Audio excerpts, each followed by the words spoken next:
DPS players, you don't know how good you have it. All right, you do not know how good you have it. No Hela nerf, no G nerf in these patch notes is to me fucking crazy. DPS players are so boosted. They're so boosted. I'm fully on that train. I don't think supports are boosted. I don't think support. It's DPS players now. I like to think of NetEase as like a just a child learning to walk. They just gotta let them get their grounding. Let them figure it out. I don't think I'm being dramatic in saying that he is the most broken character that we've ever had in the entire history of Marvel Rivals. They don't even wall climb to begin with. I'm crashing out. This rocket changes make me so mad. I'm out of my seat. Doing this shit all day, climbing ELO. Everybody says coach making shit like free throws. What's up, guys, and welcome to a brand new Clear Comms podcast. Today, we are doing a special live episode with Captain Coach's audience, and we're going to be talking about the new patch in Season 6 and Deadpool and getting some comments and questions from you guys. So, what's up? Oh, I can actually show chat on screen, like for the whole time if you wanted to do that. Or is that too much? My chat's pretty bad. No, I mean, you can. Yeah, sure, fuck it. You sure? It. Yeah. They're going to try to be... My chat's bad. Yeah, let's do it. Let's do it. Why all not? right. All right. Give me one sec. So I get to read it. I get to read a little bit of it while it's flowing. It'll be on my camera here. Yeah, just try to crop. Can you crop that a little bit on the left side? Can you crop that left side out a little got bit? it. Perfect. All right. And then where do you? Oh, it's like flipped for me. Does it look good on your end? That looks fine. That looks perfect. And I can flip. I'll things. sit a little further over here. Yeah. That works perfectly. Is this? I see everybody. What's up, guys? You could do this. You don't have to make it that big. You know, because we're gonna be pretty big on the screen. I think it'll be fine. All right. Yeah. You can make it small. I could even move it around later. But yeah. Oh yeah, that looks good. Yeah. What's up, guys? What's up? Hi. Say hi. Everyone to say hi, YouTube. What's up, guys? We haven't done this since our first episode.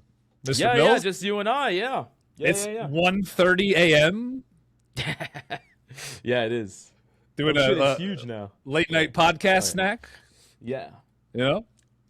Season 6 changes though, man. Okay, all right. So yeah, that's the main thing we're going to talk about right off the bat. Before we talk, let's talk about the good. I want to hear your opinion on what is good. I know that there's some good for you specifically in there.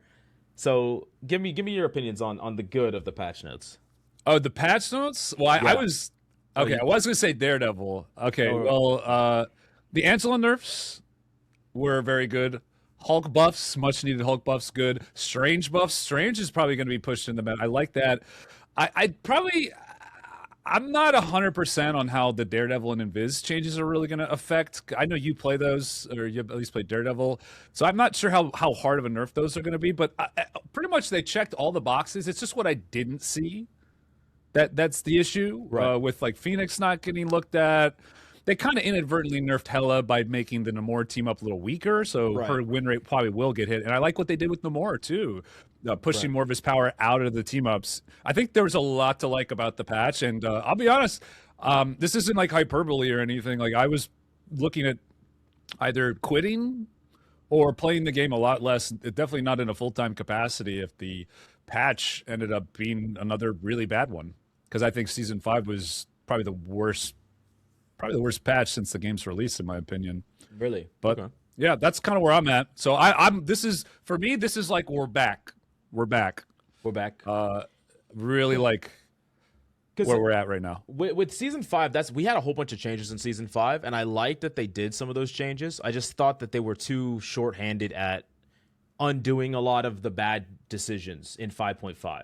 Like, I think it's okay to sit in a bad patch, so quote unquote, for a month.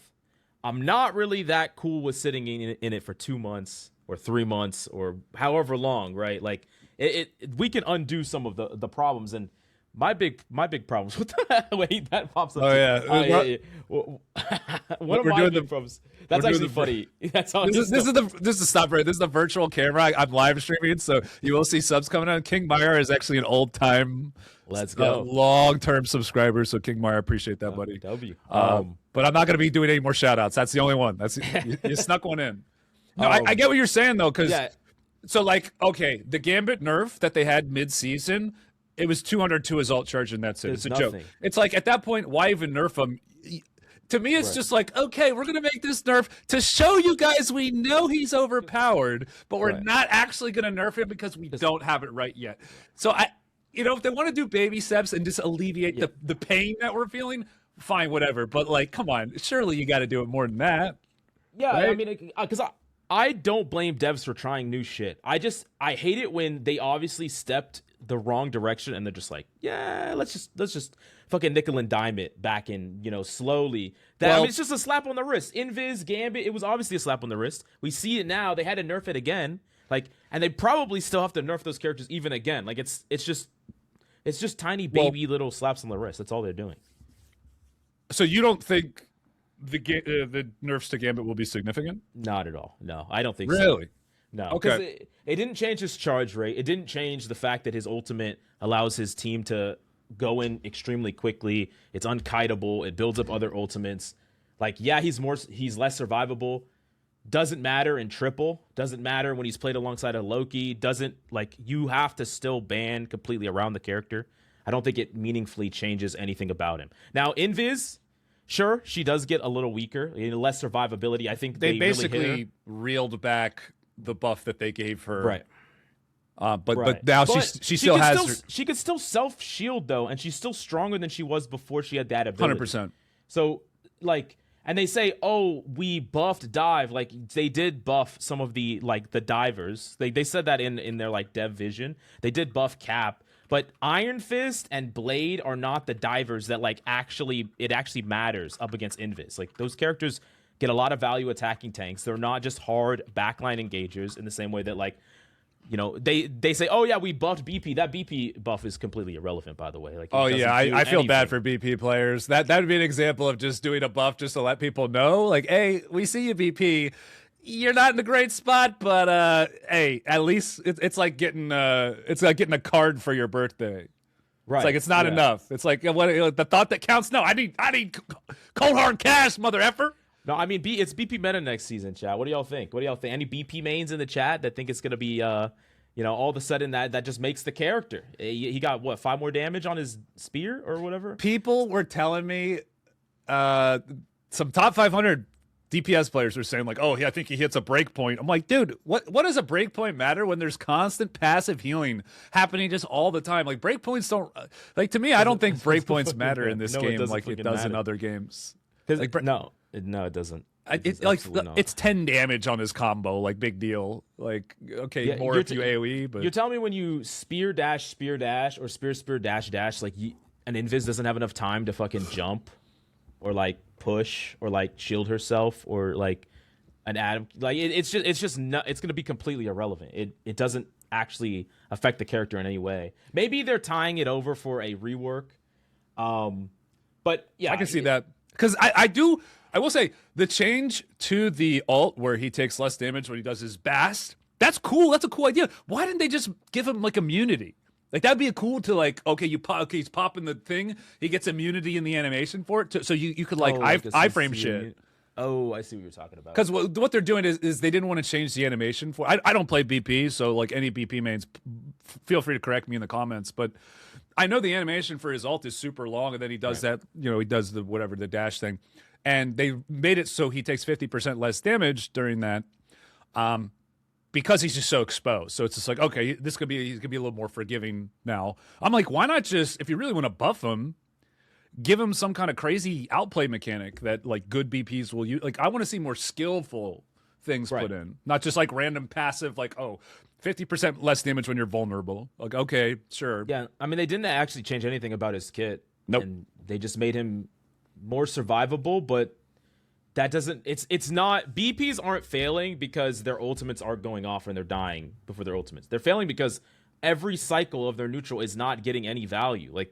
And there's crazy long downtimes. It's just, it doesn't actually, I mean, we've talked a lot about BP. I think most BP players know that this is just a it's one of those slight buffs, slight insignificant changes. And that's kind of my problem with this patch notes in general is, at least 90% of it is just very insignificant and is not going to change the meta. We're still going to be, Hela is still going to be dominant, Magneto's still going to be dominant, Jean is still going to be dominant. It's all the same shit. Invis, Gambit, they're still S tier, top tier supports. The meta doesn't change in any meaningful way with these changes at all.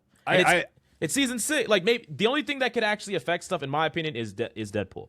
That's it. He's the, and I don't even really know what to think about. I don't think the meta changes. I think the meta, it becomes better though, because at least they're going towards where you need to. Like, I don't see how it could get worse. I mean, you're not wrong. Yeah, that is true. That is true.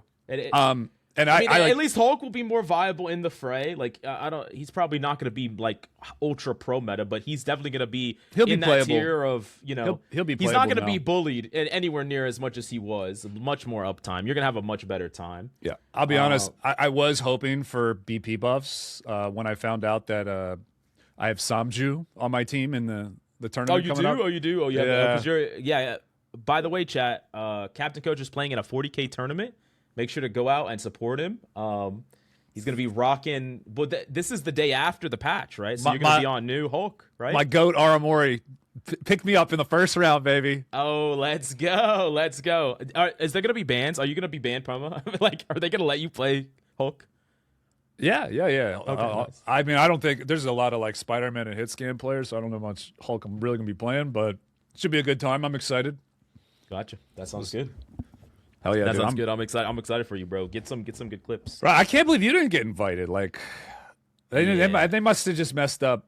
They must have just a mistake was made, like an accounting error. It's just like most likely, yes. An anomaly. Like, how did we forget about Coach Mills, bro? Like, what the fuck? Yeah, I'm not too worried about it. Let's take a look. Let me screen share. I want to screen share the patch notes. And I want to. Oh yeah, that's a great idea. Here, yeah. This looks good. I want to go through these really quickly, and I just want to talk like, I want you to give it on a scale 1 to 10. We'll both do that for each one of these really quickly, or you can just say positive, negative, whatever. So does Angela change? How do you feel about this change? 50 shield nerf to, or basically survivability. Angela needed nerfs. I do think getting her tankiness is a good way to go about doing it. I like the direction of this change. They probably could have nerfed her more. Maybe nerfed her like something like her ult is just so good and really hard to deal with. Like if you just don't have enough damage, there's not a lot of counters to it. But apart from that, like I think this is good. I think this is like a pretty solid nerf. I think is definitely going to help. She's still going to be strong though. It's like you said, there's kind of nickel and diamond. But I'd say this is like a 7 out of 10. I'm pretty. 10? I think it's the right direction. It's just not enough. I pretty much agree with you. Yeah, I think it's really not enough. Like 50 shield is very insignificant. Like they would need to compound this with like charge rate of the shield or something along those lines. But yeah, like you said, the right direction. And in general, I think this patch notes has a lot of things in the right direction.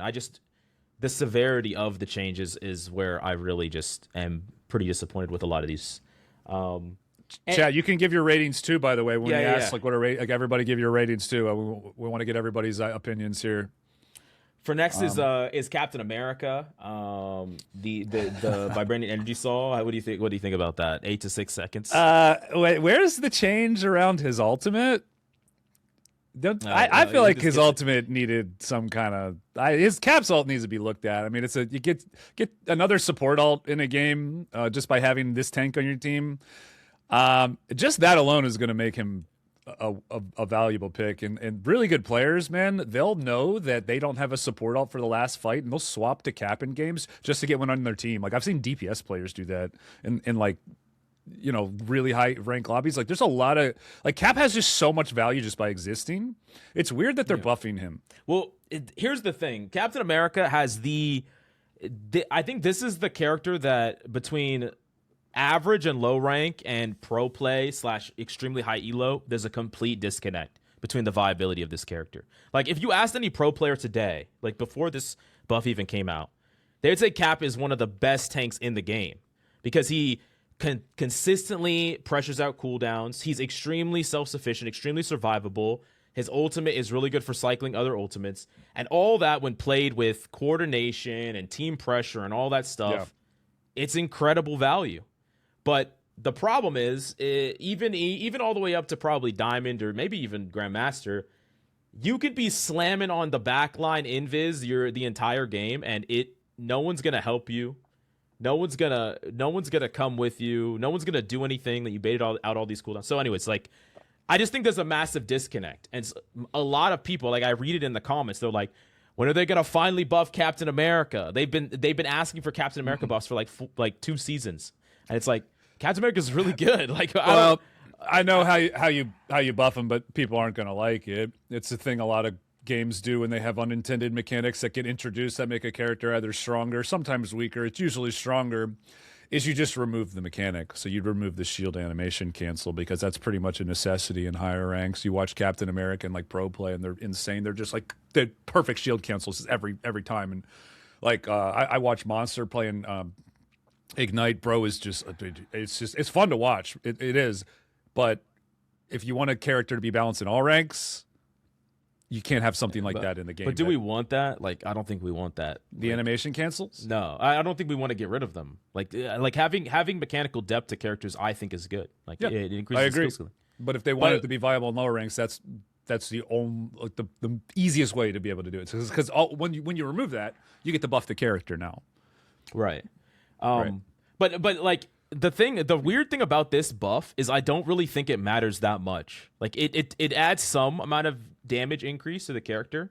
It's not a crazy buff. Like a flat damage buff would be much bigger than this.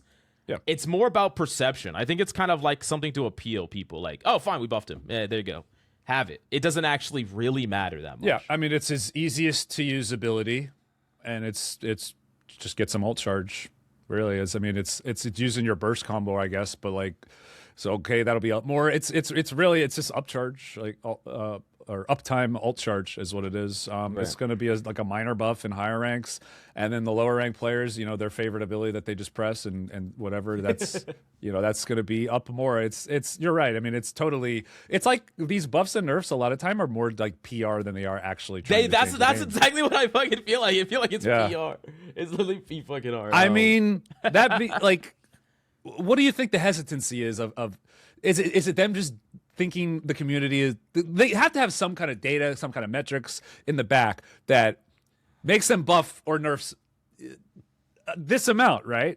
Like if it was more, I don't know. I wish I. Like, are they scared to mess up, or is it something where like they just don't agree with the community perception? Like, what do you think it is? Because I wish I had any idea. Like, I don't want to go down the conspiracy rabbit hole, but I feel like ever since we had that support strike in season 3, season 2, whatever the case may be, we had like the support strike. I just feel like the devs have kind of been walking on thin ice. Like they're like trying to walk around the communities, like not trying to piss people off, like a little bit, like everybody. They're trying to make everyone happy. I don't really understand why. Because here's the thing: if they disagree with me or with anyone about Cap, they say, you know what? You're wrong. Based on our data, Captain America is underpowered. Give him a real fucking buff. Don't give him this like tiny thing. Like, do something that actually moves him from like a B tier to an A tier. Yeah. Don't do something that moves him from like a B minus to like, or a B minus minus to a B minus, or like it's tiny. It's too early. Irrelevant. Yeah, I feel like it's too early in this game's lifespan to have these types of changes. Like, either just do it all at once and actually transform the character into how he needs to be to become viable, or like just don't. I mean, I still think though they're doing this mainly for PR, and it's almost like we got more on the way sort of thing, or we see you. I don't see how else it could be. Like, what else it could be? Like League of Legends will do these little micro adjustments, like 5 attack damage is like the big meme with the League of Legends community. But with the game like that game's been out for over 10 years now. So when they do these little micro changes, it has a big impact on the meta because of how close everybody is in relative skill level to each other, to where like stuff like that will actually matter. I think we're still kind of in the Wild West, especially with how crazy the amount of content that drops each patch. I mean, we're getting a new character, right? So it's a lot up in the air. It's a lot of confusion. I think they're probably trying to keep the character's identity relatively close, and then for maybe someone like Widow, we could see a rework coming down the road. You had to think they have reworks planned for at least a couple of these characters with how little they're changing them. I hope so. I want I think Black Panther's at the top of that list for me, at least, of characters that probably need a rework. It's obvious that if that character is viable, everyone freaks out. Like, if that character's strong, even when that character was a little bit strong, he was like one of the most banned characters in the game. So he probably just needs a rework. But okay, let's talk real quickly. Let's go next to Doctor Strange. I want to, because I actually think this is we've hit a good one. I think this is a good one. The Maelstrom of Madness conversion of dark magic to damage, it's slightly buffed. I think that's a good change. I'm not entirely sure that allows him to kill through certain ultimates. It does. Well, all the healers are 275 HP now. So I think he has to do it with his ult, but yeah, you can with like an attack burst. Okay, I'm almost positive. But I actually think the cloak of levitation change, I want to really get my hands on that and feel that, because now you can kind of do like a weird, it's almost like a movement hop, bunny hop thing that allows you to kind of fly through the air and probably get off some pretty cool ultimates, interesting and creative ultimates.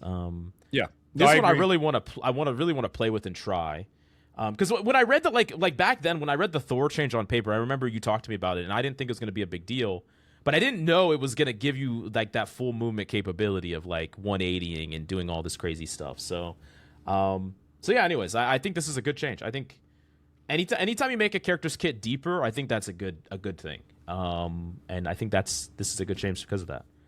Yeah, I'm a little upset as a Hulk player because I could pretty much guaranteed air stun Doctor Strange's out of their levitate if I knew they were going to do it before. So right. But that still just adds more mind games, more outplay potential. And right. Yeah, I agree with you. I think that's good for the game. And as far as the Maelstrom of Madness buff, Doctor Strange, I think most people would agree, is probably one of the weaker tanks right now. And he used to be one of the best, and it was because he had this, which is basically the ability to one-shot supports in his ult and kill him through. So I think every character in the game, you just go down the list, has some kind of broken mechanic.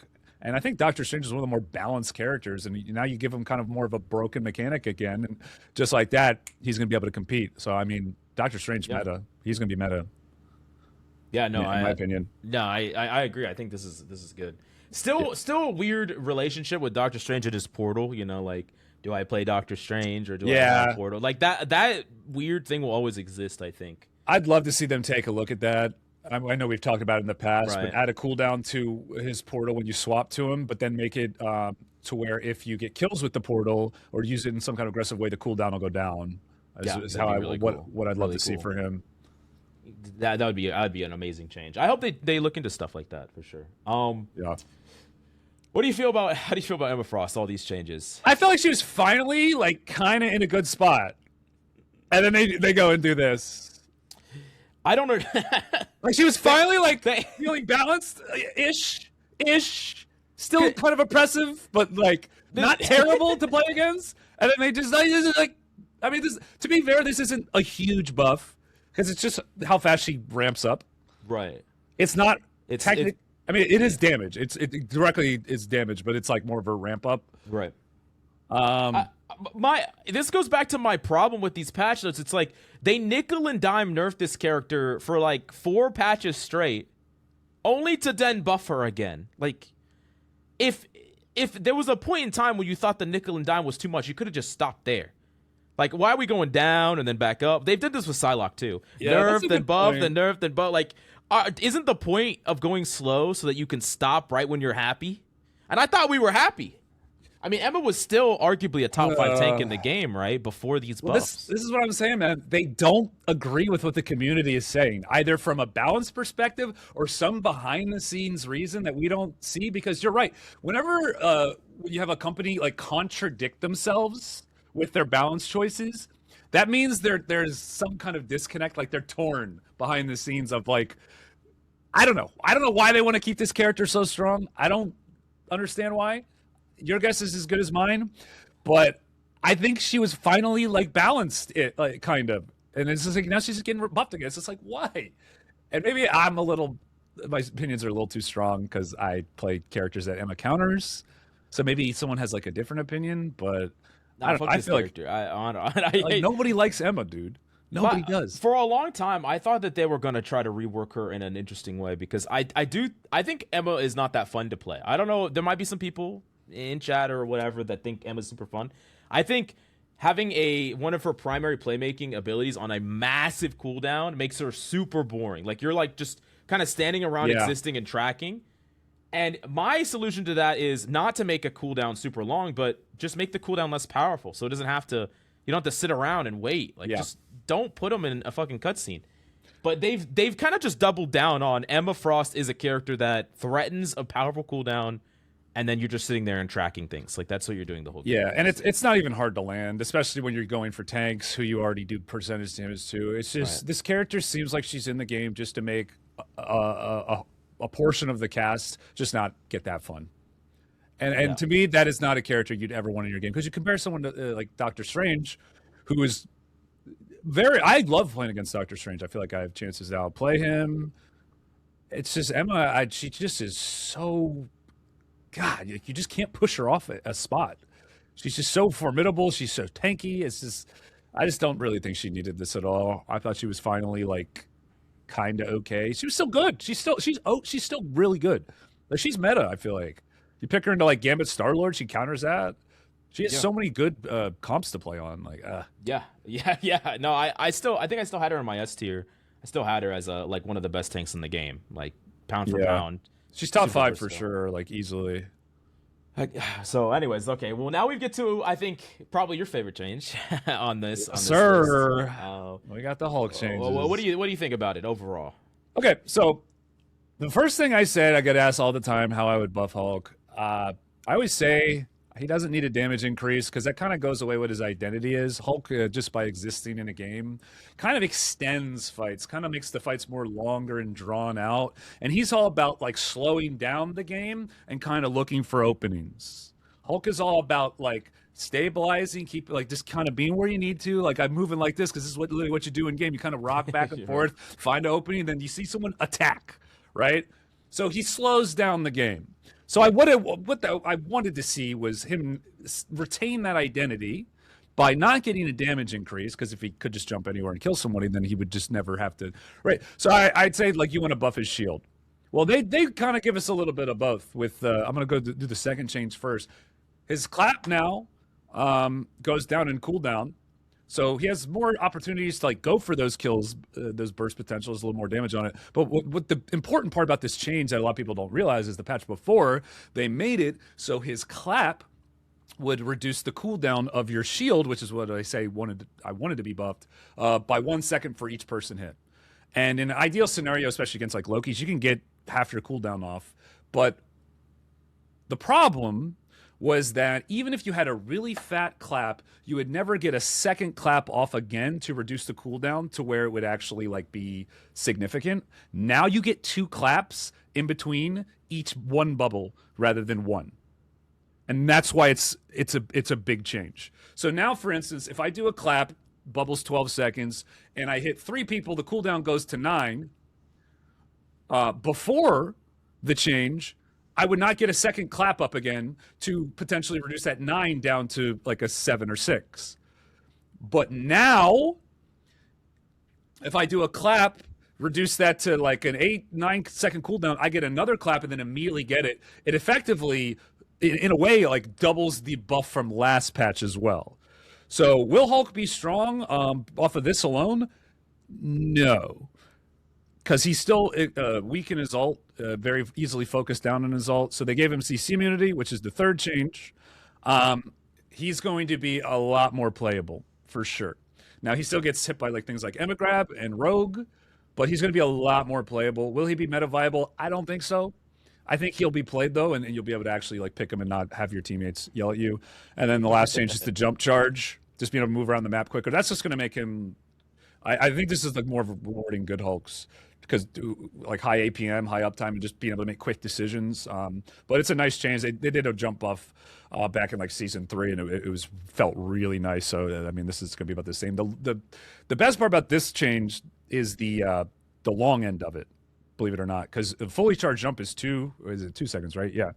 And now a third of a second is actually pretty good, because you do long charges for getting flyers, you do long charges for like contesting high ground, so those seconds are going to add up. So Hulk's going to feel pretty good. I think so much more uptime is what it seems like, just by a lot. I'm glad they stayed with what his identity should be. Overall, I think these are good changes. I don't know what other Hulkmates have really said yet. I haven't gotten their opinions, but I'd say that for me personally, this is exactly what I wanted. and I don't think he'll be overpowered. I think he'll be good. He'll be good. Yeah, That's good. That's good. I think that. Yep. Yeah, I agree. I think this is a great change for a character, and this is how you actually buff a character, by the way. If you want to buff a character, this is significant. It's actually things that matter. Yeah, like he'll be easily B tier, easily. Right. Maybe right. A, I think. Yeah, because I think he was arguably one of the worst tanks in the game, in 5.5. Yeah, most likely. Yeah. And this definitely jumps him up ahead of at least several tanks in my mind. I think he's probably better all around than like the Thing now, most likely, and has more versatile spots. Oh, well, he's going to have a lot of like individual carry potential now, which is something I feel like he's lacked just because of the burst from his clap. That cooldown being long, honestly feels really bad. So it's. I think Hulk players you're going to really see a lot of more of them start to pick up this character and climb with him. I definitely think you're going to see that. That's awesome. Good changes. Yeah, no, they are good changes. Now, we talked about BP a lot already. 5 more damage on a spear, 50 less damage when you're starting up on your ultimate. Just nothing that, in my opinion, matters like at all for this character's viability. If for some reason you were like one-tricking BP before, you're probably going to feel a little better now because you're not going to die as much in your startup. But like really good BPs were hard to hit during the startup anyways because they went so fast. Yeah, I'm not sure of mechanics. I agree with you. This seems like nothing really is going to... I don't think this is going to matter at all. I'm right there with you. Before we pass tanks, though, do you think Rogue should have gotten some buffs and maybe her Gambit team up nerfed a little bit? I feel like that's something that would have been an easy change to make. Yeah, I'm not really sure. I think Rogue is in a strong spot. And I think she's probably bordering that a little overpowered status with the Gambit team up. So I think they're really heavily relying on this Gambit nerf to kind of reel that back into place. That's a good point. And I just don't think it does, though. Like, I just don't think it does. I honestly think that it's still super strong, and Rogue is going to be super strong with Gambit. Like, I might be wrong here, but I don't think that Gambit's ban rate will go down, though, going into next season all that much. Maybe 5% at max. Yeah, that's a good point. Like I do think it's bad when games try to change too many things each patch, because then you don't really see the impact that each individual change makes. It's too hard to tell because there's too much going on. So I'm okay if that was their reasoning for not taking a look at Rogue. I do think Rogue is Giga S tier busted with Gambit, and then without Gambit, like mid, just mid. I mean, if it shows anything historically, they're okay with synergies being busted because I guess they give you opportunities to ban them out. Like that's kind of their reasoning.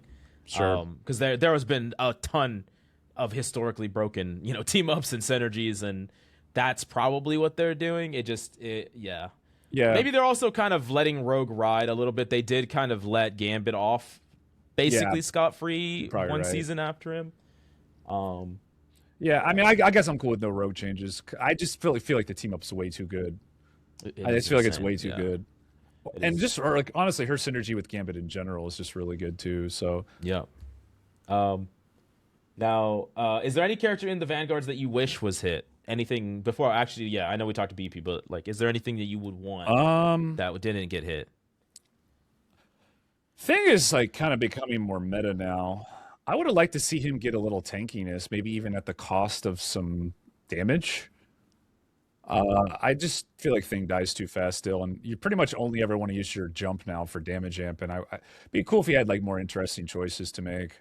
But I can see that. I can see that for sure. I was just hoping for maybe something on Rogue, maybe like lower cooldowns or lower cooldowns. Yeah, something along those lines. Yeah, Rogue is a tricky one for me, but yeah, I do agree that she is. In the hands of someone that really knows what they're doing, she feels unkillable. Like she's so much mobility.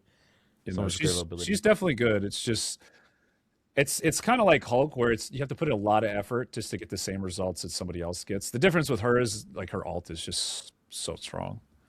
So it's like if you work up to get to that ult, you're going to get the guarantee, which is something that I think like it's the advantage she has over like Hulk, for instance, because I think her and Hulk are like most similar. I think it's just kind of the way they view the game too. Is just brawl characters they're balanced around the player. I think being better than the average player. I think for a lot of these brawl characters, exception Thing. that might be a hot take. I don't know. Maybe people disagree with me. I feel like I have to work so hard when I compare myself to like a Hawkeye who just fires one shot and gets a kill. So, I mean, I know the game's not all about kills, but then you fact, okay, I got to take space. I got to hold the card. I have to come back. I have to protect my healers. It's just, I think your role as a tank is just more. And I think tank is the hardest role. That's just that's my hot take, I guess, too. Maybe that might hold Thing back forever is because he's so easy. Like, he is the easiest out of all the tanks, I think. So that might always hold him back. Because I know that in lower elos, he's definitely very prevalent. Probably on console, too. Yeah, console, too. So, he's like I'm not begging for a Thing meta. I'm not begging for it. But like I said, that's why I said like I'm okay with him getting nerfed. I just kind of wanted them to shift his power to. I don't know. I feel like the tanks in this game they're not really that tanky. Right. They're very reliant on healers. Yeah. I'm probably gonna say this for every patch notes till forever, but I still want Thor to be able to cancel his ultimate. I'll keep saying that, but I think his ult is like a bottom 5, maybe a bottom 3 ult in the game, and the fact that like half of my ultimates that are successful is me popping Q, baiting out an ult, slamming down, and then dying is like really sad. So I would love to be able to pop my ult in the air, bait out Luna ult, cancel it, and actually get the fuck out of there and not feed and die would be nice. Also, like, I mean, Invis can just block it and stuff. I mean, Shield's gonna have less uptime, so maybe that's gonna be harder, but I feel like Thor's pretty good now, though. Yeah. No, he is good overall. I just think his ultimate is just like a massive liability in some games. Thor's one of those characters where if you don't pick the right champ or heroes against him, you just lose if the Thor's even like remotely decent. Good. Yeah, I mean he's really good against mag frontline tanks. He's good against pretty good. By the way, if you guys ever want to counter Thor, just stack your team with more damage, and that's how you beat him.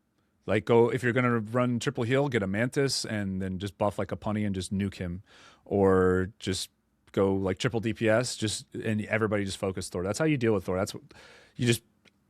Because he can't cycle through his cooldowns fast enough because the shields he gets. So it's literally just an arms race. His stats against yours, can you DPS through his like shield tanking faster than he can stabilize? And that's how you counter Thor right there.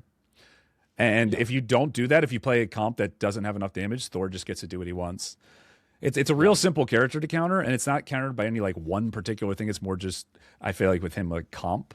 Would you say that's accurate as someone who plays him? Yeah. He can't be countered by one thing because he can kind of adopt his playstyle a bit. But yeah, multiple sources of high burst damage. Right. CC too, like those things all come together. It's funny because it's kind of exactly what you say. Like a team either deals with Thor or they don't. Like a Thor is either going like 18-2 and fucking up your team, or the Thor is just inting every engagement and then swapping. But yeah, anyways, okay, let's move on to Duelist. We talked about Panther. I'm not gonna lie to you, I got no idea what the fuck. Like, I think that this is really good, but like, I don't really know how good this makes Blade, because there have been several like walls of text for Blade in the past that I'm like, oh yeah, Blade's probably a lot better, and then it just didn't really matter. So I don't know. Okay, so from a game design, like power fantasy, him being able to apply healing reduction on all the damage he does, like ranged and ranged ability. Do they share the same cooldown? They do share the same cooldown? The dash does, yeah. So you get 2 dash charges. So now okay, so he won't have to make a choice between healing reduce or going into melee now. He'll just get it. Both of his dashes now apply healing reduce in some way, shape, or form. Is that yes? But it's more if he hits them with all the sword of the ancestral sword, because it can go all the way up to 32%, which is a lot. I think this is the right direction to push him in, make this more of his identity. I like where they're, because when you see a Blade on your team, you don't think, oh, he has healing reduce. It's more just like don't step in his ultimate. Yeah. And just you kind of just focus him down and just kind of ignore him. But now when he comes, like, he pretty much any damage he does to you now or when he dashes at least, is going to be applying the healing reduce. Yeah. So maybe that'll make him like more consistent as this person who you just can't ever have uptime on you. Because if he dashes you with the shotgun, like being slowed by 40% for a second and a half you're slow as fuck. Like you are gonna feel so slow, and then it's gonna do that chunk of 50 to you, and you're gonna be antied as well.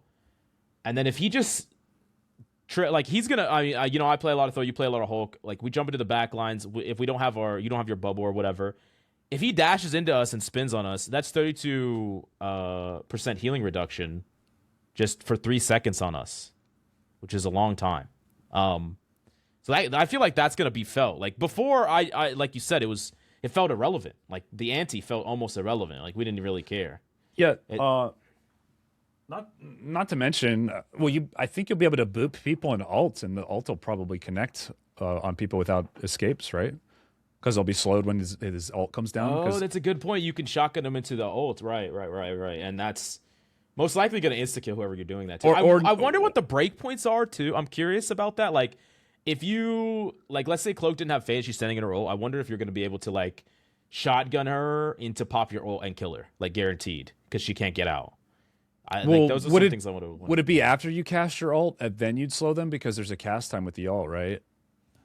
Well, if you hold it down, it goes further. So I think you could just pop it instantly if you're just trying to kill her. Yeah, that might be cool. You see some anime style one shots where he just dash. There's a quick dash. I just don't know if it's a no. Some of these breakpoints are. I feel like I have to test them to really know.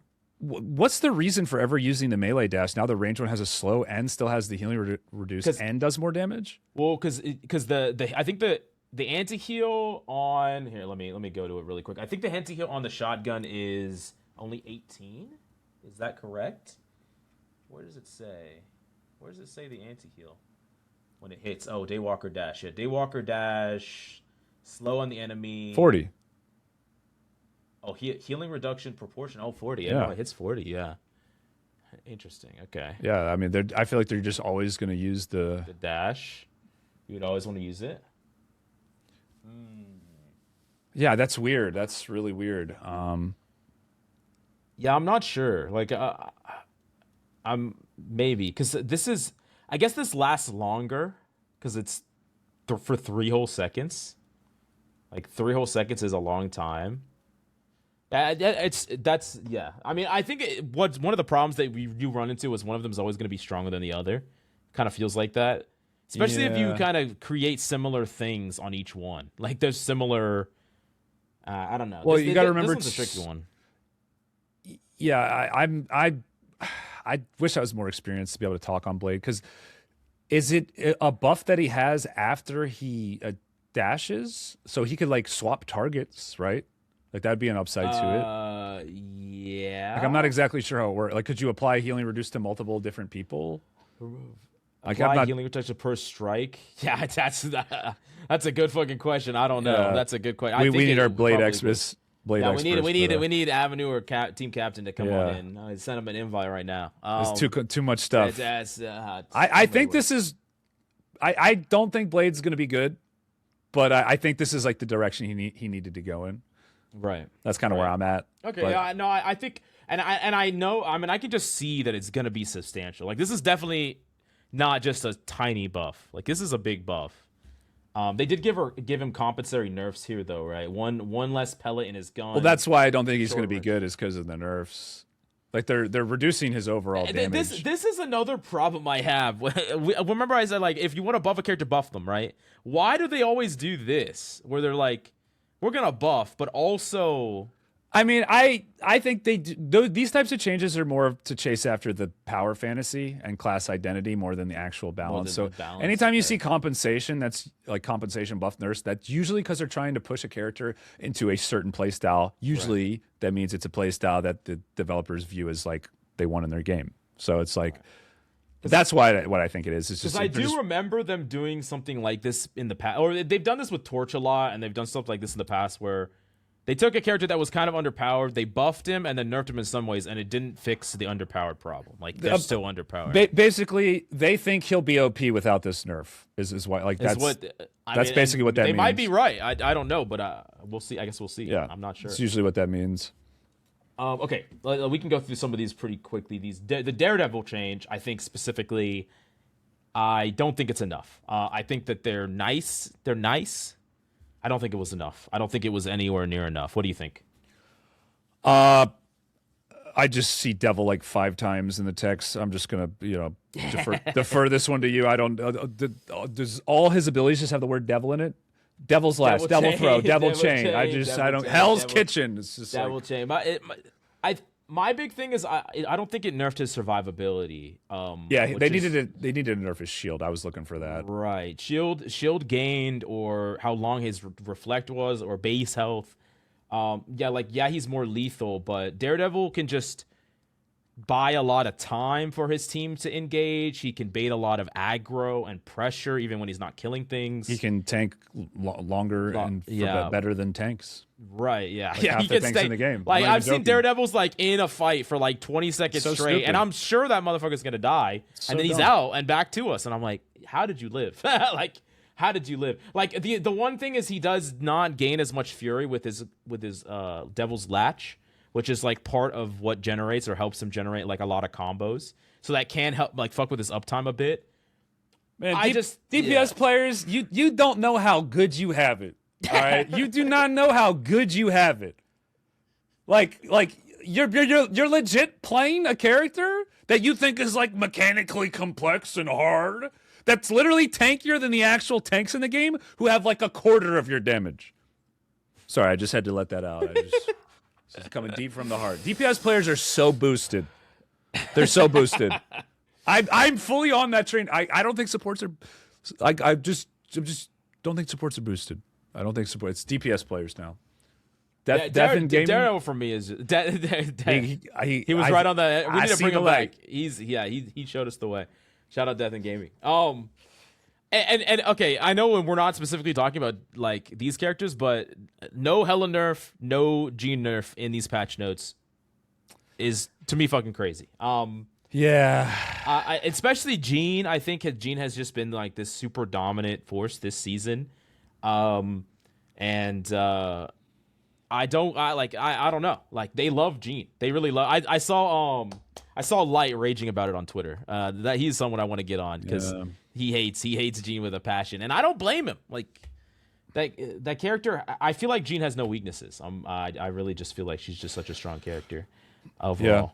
Her instant escapes are just—they have no business being in games. I just don't think that should ever be a mechanic in any instant escape. Like, there should always be some kind of counterplay. Or at least like show us where she's gonna go, like what direction, or like it's just it puts all the power in her hands for every engage. When she has an instant escape and does as much damage as she does, she'll just do that, and you're just dead. Like, you can't even react to it. She doesn't really have any weaknesses. Like. Nah. She's not bad from close range. Like, she has a fucking stun. She has high burst damage. Like, I don't know. Anyways, like, I've seen her ult. The only way I'm able to stop her ult is by tanking it. I've seen one ult get broken since they buffed her health. I mean, I feel like a lot of people don't fucking shoot it, but I do. Like, they should not make it that tanky. That's another one that's weird because I feel like they buffed it because in pro play there's a lot of focus fire. And like, they break it easily, but then like, that doesn't make any sense because no one breaks it in ranked. So, the other thing too, why Phoenix is especially overpowered in a ranked environment specifically, is because she forces you to play the same type of character that she is, which is ranged damage dealer. So if you have a Spider-Man who's like pretty bad at break, or any kind of melee diver, any kind of brawler. Right, those characters now have no way to deal with her ult, which is, I would say, pretty significant. Like, her ult's pretty powerful, and I think you do need to try to stop it when you can, or else you have to use a support ult. It matters a lot, and it's just too much health. It's just she needs nerfs. I don't think she should be able to sit up in her ult too. Yeah, no, I think if it had to fire right away, would be a great change. Yeah, like, she doesn't, because she can wait on support ults and then just like use it as a way to just and then just combo it perfectly. It's super awkward when the Jean you dump a whole bunch of cooldowns into her, she pops her ult, and so she's safe now, and so you're all looking up and just looking at the ult, waiting for it to go. Their team is pushing you, so you can't look at it forever. It's fucking. It's awful. I also hate that she gets to pop out of her ult at full HP. She was 1, and now she's full, popping out of her ult. Yeah, it's. I mean, and she has all of her cooldowns again, and so she's gonna get to just dash and fuck away. Yeah, I will say that's a cool flavor thing. So I would be okay with leaving the full health because like the Phoenix rebirth. Right, so just nerf other parts about her. I think it's important to have like cool aesthetic things that might not be necessarily balanced, but are kind of like part of a character's identity. Her getting like a free full heal, that's cool, whatever. But like, man. Being able to sit up in the sky for 10 seconds and just like looking at her little Phoenix, ooh, like when am I gonna ult? Wait out the support ults. They're all dancing down there doing a Luna dance party. So I ban Hela, ban Phoenix. That's ban Hawkeye, Hela, Phoenix, Hawkeye, and pray. And pray. That's gonna be season 6. If you do that, the game's probably gonna be okay. Because hit scan is obviously gonna dominate, we said at the start, it's gonna dominate. Because I mean it dominated.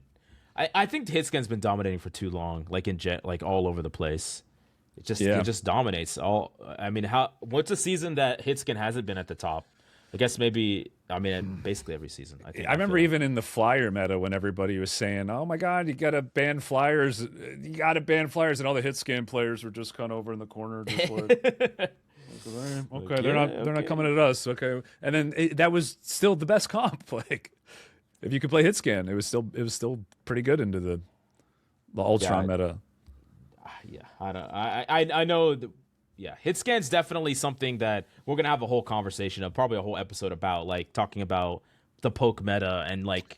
That would be cool. We got like Xlack and who's like a good Hela player or someone. Yeah, I definitely want to get someone that's, I don't know, maybe a pro. We could get a pro. That would be cool. Yeah, bring them on. Bring them on a Hitscan pro. Okay, so we have Iron Fist. This is one of those other changes that I don't think really matter. I want to hear your opinion about it, but longer block, slightly more damage during his punch combo. I mean, it's 5 more damage. So when I say slight, it's like. Well, it's only his 4th hit, so it's only like, the 4th hit is really slight. The only reason I really like this change, because I don't think it's really much anything, is it encourages him to do the longer combos and like actually track it, which I think is like neat. Like, okay, you get some more damage if you do a longer combo. I think that's cool. It's a weird way to buff him. It's just like I could have given him more damage on it or something, but to really encourage him, like, okay, let me get my 4th hit, then I do this, right? Because it just gives you like cooler. It kind of mixes up his play pattern. I think it's okay to do that sometimes with games where it's just like you just buff some part of a character just so they play this way for a little bit, right? And you take it, but like this to me just doesn't seem like enough. But the parry, I think the parry buff's pretty good. I mean, an extra 0.2 seconds of being able to survive. But the weird thing is, you still afterwards want to kind of swing in, like fight in, like you. At some point, you still have to start. It's going to give you more chance to get shields. I guess that's true. I don't know. His stall potential goes up. But I think, it's like not amazing. They're really kind of trying to push him towards being like a brawler. In their dev vision thing, one of the things they said was that they wanted to change, like move the meta towards like dive being better and like more engagements happening in the back line to kind of like balance out the meta, because they literally said in the dev blog, as supports have gotten more important, right? And they didn't really buff any divers. I mean, like, is Iron Fist even like a backline diver? And like he fights frontline a lot, and even if you consider him a backline diver, these buffs don't actually change anything about his matchups with like Invis or like anything backline. Blade, he's better. They put him in, like, when they were saying divers, like diver buff, like he's better as a frontline engager in a lot of ways because of his anti. Like, he's gonna get crazy value off of hitting tanks with this. Daredevil got nerfed, Panther buff irrelevant, and then like Cap maybe a small buff, but like will any of these actually make meta impact when they talk about, we want to buff dive? This doesn't do any of that. Like what they said, like. I literally think this is just PR. I think they're just saying play more dive, guys. like play more dive, because I don't actually see it making dive any better. Like, and I'm not saying dive is terrible right now. You can definitely play dive with some characters. I think Venom is still good if you ban Invis and stuff like that. But just don't understand. So like, what would be a change for Iron Fist that you think would be an appropriate buff to make him meta in what, like Eternity Plus? Like, where? I honestly, I've said this for a while. I think Iron Fist should, and I never played Iron Fist back in the old days, but I think Iron Fist should go back to not doing HP damage, but doing flat higher damage. Like he's an actual backline bro. Like he's an actual backline fighter. Because like one of the things that we saw is when they buffed all these supports and they had like Invis has self shield and all these supports have survival tools. They reverted Wolverine back to like OG Wolverine, right? Like they gave tanks counterplay, and so like supports have way more counterplay now than they did when the game came out. I think they're much more suited to deal with like what was, backline Iron Fist, like an Iron Fist that actually dove. An Iron Fist that actually would fuck things up, and we have this Iron Fist still in that he does damage based on HP. He's really good at brawling front lines. He's still not that great at punching backlines. He's really nowhere near as strong as he was back in like season 0 at punching backlines. I think a lot of Iron Fists have talked about this in the past with a lot of Iron Fist mains. And like some people are like horrified. They're like horrified at the idea of like, old Iron Fist was like a terrorist. You got to understand that Iron Fist was the auto-aim character. He's a character that, like, we didn't even really understand the game back then, and supports had nowhere near the tools that they have now to defend themselves. 100%. No, that's a really good point. Yeah, I think Iron Fist getting the reset, too, makes him really hard to balance around in lower ranks. Maybe that's something they take a look at. When he gets a kill, he gets a shield, right? I'm actually not familiar. Yeah, when Iron Fist gets a kill, he gets a shield. They could maybe just like make him less snowbally, like feast or famine. A little snowbally. Yeah. Yeah, I don't know. But maybe like because it doesn't really fit with his kit now. If he was all about assassinating healers or backline diving, and now he doesn't have that reset, because it's like you want to commit to something, then get the shield to get out, like go for the kill. That's the idea, right? But now it's like maybe they could just not even have that and give him some other tool.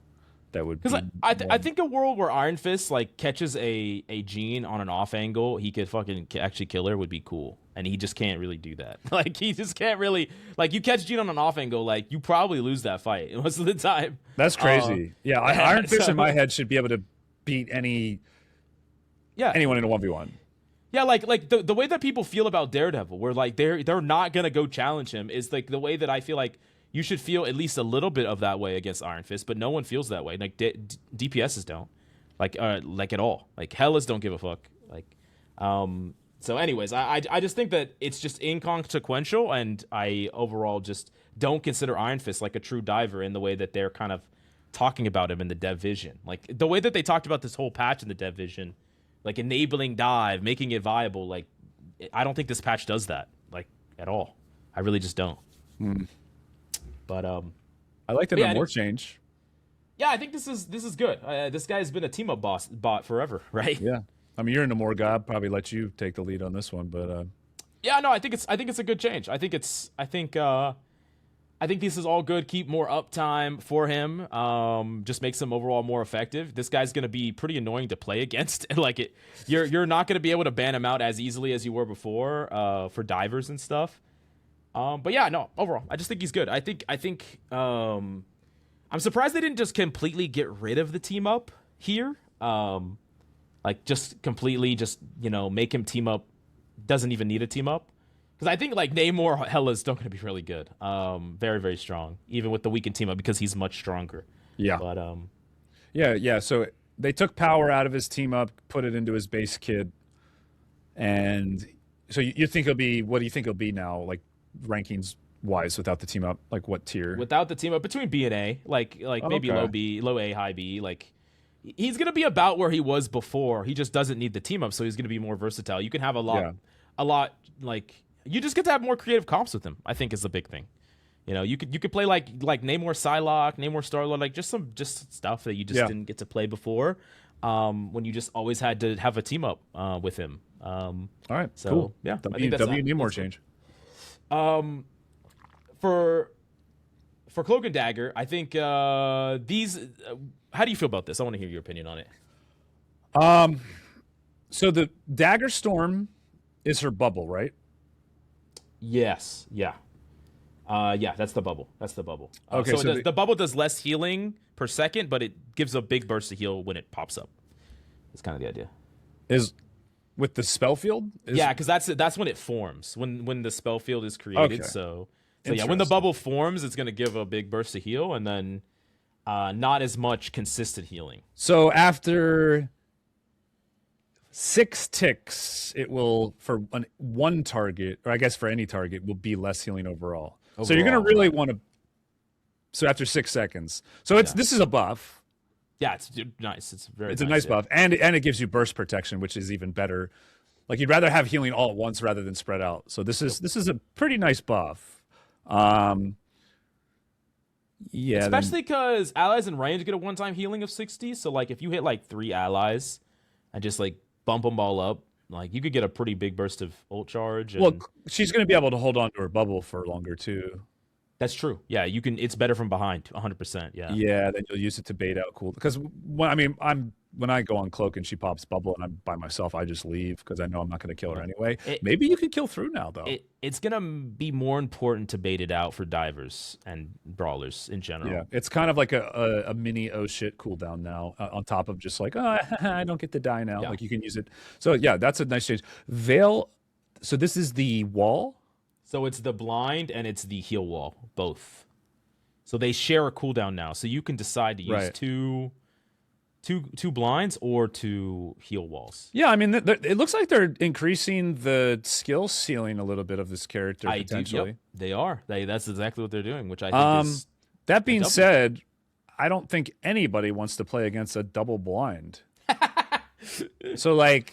As much as I would say, like, this is a cool design, this to me is like an unfun mechanic to play against. I don't know why you're giving her the ability to do that twice. I know we'll talk about Daredevil Does it stack? in a bit. Well, no, you're not. I don't know. I don't think so, but I might be wrong. I think you could blind. I think you could be blind, and then by the time it comes out, you're blind again. Like you could get blinded twice in a row. No, you get blinded the first time, then the second one you like lose your hearing or something. Lose your fucking hearing. Oh, and then Daredevil ults you, and you're fucking blind again. And then Deadpool fucking does the weird visual. Choke me, Emma. That's one of the things I was gonna say. Is like with Deadpool's, they did the dog thing. They did the Nintendo thing that we were talking about with like there's shit on your screen with Deadpool now. I predicted that. Remember? Yeah. Remember I did? Yeah, you did. You brought it up. Yeah, I did predict that. I was like, holy shit. Yeah, they don't give a fuck about visual clarity like at all in this game. like at all. You don't get to see. You're lucky if you get to see. I will say it's pretty easy ability to dodge. Right. If you're far away. So it's whatever. It's cool. That blind is annoying. But if you get hit by 2 blinds, like it's probably your fault. You got a lot of ways to avoid it, I feel like. I mean, if fucking Gambit gets to decide, 8 different things at any time, like I think Cloak can get to decide. Yeah, I like how she has more options. And she has more like oh shit buttons now. Like if she really needs that burst of healing, now she can do that, just boom, boom, double light shield and save my team. Right. So this is definitely gonna make her. She feels like a really well-rounded, like solid character now with these changes. Kind of the type of changes that I enjoy more so than some of the. Because they didn't change anything crazy about her. Just like little micro, like the order of my abilities do change. More decisions to make while not making her necessarily like harder to play or anything. Right. I think this is W change. W change. Okay, so we're gonna put these together like on the screen because we did talk about both of them already. Like this basically what he's gonna have less healing when he moves, like uses his slam down, his mobility, and then also he's going to have less healing overall. This is less healing on the ult, and this is going to be less healing with his bounces of cards. So his ultimate's a little less flexible, a little bit less healing per second. I've heard some people say that 20 healing per second is going to be a big deal. I heard people think that his single target healing being less is going to be a big deal, and his survivability being less is going to be a big deal. I don't think it is, but what do you think? I think these nerfs are okay. It's not enough, but I think they're okay. I think the reduced healing on his ult was needed. I would have liked to see them just remove it completely, but let's be honest, I don't think any of us actually thought that was going to happen. right? Did you think that was going to happen? No. so I will say, like, just for the fact, make the old expensive, like even more expensive. Like I think this plus 500 or 600 extra on the ultimate. They've made it very clear that they pretty much want all the strategist alts to roughly do the same thing, and then they all have some kind of secondary effect that is really the alt's identity. So the fact that we got even any reduced healing on the ultimate, I'm ecstatic about, because you can kill Gambits. I have Daredevil PTSD, bro. Gambits through their alts right now, but you just need another Gambit alt. Yeah, right. You know. Oh so God, now maybe not. You know, hey, the baby steps, Coach Mills. Baby steps. I like to think of NetEase as like a just a child learning to walk. They just gotta let them get their grounding, let them figure it out. You know? Yeah. Like they're still early on in the game's life. Like they're trying to. They think they got a good thing here, and they're trying to keep things kind of. Here's the thing: Gambit has had the highest ban rate since the beginning of the game, the highest. I don't think I'm being dramatic in saying that he is the most broken character that we've ever had in the entire history of Marvel Rivals by the numbers. And they keep just slapping him on the wrist. I will crash out about this. I literally think he is stronger than Release Emma. I think he's stronger than Release Jean. I literally think he is the most powerful character that we've ever fucking had. And the ban rates reflect that. I'm just giving you reactions for the thumbnail. Yeah, no, I need them all. But I'm serious. Like, this character is insane. And when a character is insane, if you want to bring him in line, like I think that they just want this character to keep being meta. And you know, I don't hate that, because I think this character will be really fun to watch in pro play. I'm not gonna lie. I think watching in pro play, he's gonna be really, really cool. True. He will be really cool. Actually, he'll be really fucking cool. And I'm hype about that. But if you're actually trying to make this character not the best character in the game, you did not succeed here. You just didn't succeed at all. Yeah, I kind of agree. I do kind of like how they're pushing him not away from dealing damage, though. Like they're nerfing his healing, right? So true. That's something. Like that goes to show they want to keep not his primary healing, but his bounces. Yeah. Do you think he'll be too encouraged to primary heal, and then like maybe use his cards on other stuff? I mean, he's already super encouraged to primary heal, like because he just gets to build his ultimate, and his ultimate is still the best in class. Sure. It's still just so busted. And if people say, "Oh, hey, he has all these survivability, like his healing is less, his survivability is less," well, we're still just as incentivized as ever to play Gambit Loki triple sup. Like Gambit Loki Mantis is probably still the best backline in the entire game, still the best trio in the entire game. Yeah, well, Mantis, Loki, and they cover did get looked at. Did they? I guess we'll get to that. Yeah. And then Invisible. No, they didn't. Woman. They didn't get looked at, right? Their team up did. Oh, the team up. Yeah. Okay, yeah. But I think we covered Invis, right? We pretty much went over that. Yeah. We already talked to her. I just don't think this is enough. I don't think this is enough at all. I don't either. But at least they realize what's making her OP. But this is. I actually think this hurts her more than this hurts Gambit. Is what I would say. I think because of the 25 self healing, I would agree with you. Yeah, because I don't know though. 20 less healing per second for an entire team that's hundreds of healing in a fight, right? That's like over 100 healing, so that's a lot. I mean, this one, well, that's just for his ultimate, but yeah. I think it's about the same. I do agree though. I think Invis got hit a little harder. Like, I think I don't really think anyone's going to argue that these two are still not the strongest two supports in the game, right? Maybe the strongest two characters in the game. I don't really think. I mean, a Cloak and Dagger's going to be nice. Yeah, Cloak. I think can compete now. Just the fact that this character is so survivable is just hard to beat. I think. I hope I'm wrong. I hope we're in a Cloak meta. I don't think we are. And I know for a fact Gambit's still going to be the best support in the game in the hands of someone that knows what they're doing. I definitely agree with that. I don't think they've taken away enough of the Ultimate's power. Before we talk about team-ups, how do you feel about this change? Rocket Raccoon movement is... This hurt my heart So anyone doesn't know, like Rocket's my go-to healer. I'm totally down with healing, man. I'm totally down. Just ban Phoenix, and I'll even tell my team. I say ban Phoenix. I'll play Rocket. I love me some Rocket. This hurts my soul, man. We're in a fucking Phoenix meta. You're nerfing the fun part about Rocket. You're nerfing the fun part about him. Why? You have a right click where you just shoot heals you just heal bot. Nerf that. You have an ability you just throw down and forget about it. Nerf that. His primary. Don't nerf his primary. I like his primary. But like what? Like why are we nerfing the only cool part about Rocket that's left? Because they nerfed his jump packs. I think it was back in like season 1 or something. Right. And I was as I even said, I was like never going to play Rocket again when they did that. And then I ended up keep playing him. They nerfed the distance of his jumps and increased the cooldowns. I don't get this. This is like, why? Like, nerf his res if you want to nerf Rocket. They're nerfing good Rocket. Anything else about him? Why would they nerf this? They're nerfing the good Rocket players, bro. Was there a... Like, this is a nerf directed right at me, because when I play Rocket in my games, my win rate's too damn high. So now these healbot Rockets... They don't even wall climb to begin with. I'm crashing out. This Rocket changes make me so mad. I'm out of my seat. All right, I'm just joking. What are you gonna say?